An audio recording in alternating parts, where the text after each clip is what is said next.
Ayan. So magandang tanghali sa ating lahat. Ito po ang update ng ating lechon ngayon. Ayan.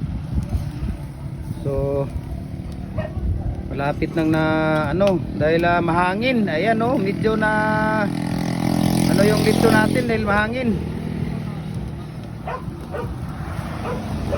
So malapit na itong matatapos. Alas 12 na pala, May 23, May 22 pala, sorry, May 22 2023, ayan. Pang 8th birthday ni Eunice, ng aking one and only princess. At saka yung kuya Rafael niya, at saka pinsan niyang si Jisami, ayan.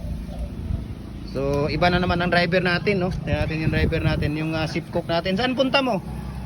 Bohol. Ha? Bohol pala punta nito. Ayan. Ayan si Junior, kumain dito.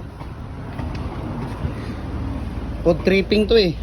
Food trip oh. Hello. Hello daw. Hello, parang mayroon siyang parang may kausap pa. Hello.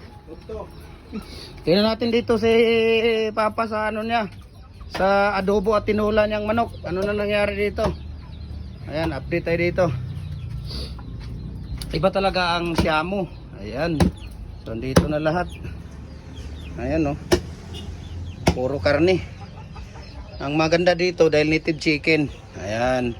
So ito pala pang pang halang-halang. Ano ba yan? So ito ngayon yung update dito. Ayan. So balik tayo doon. Day, ang tubig ha.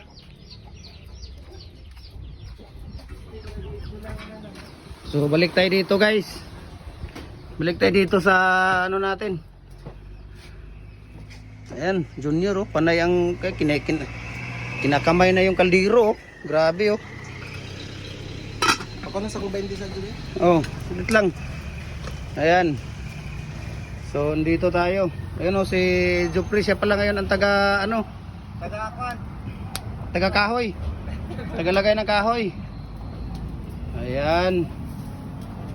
So malapit nang naluto yung Nako, medyo mahangin nga.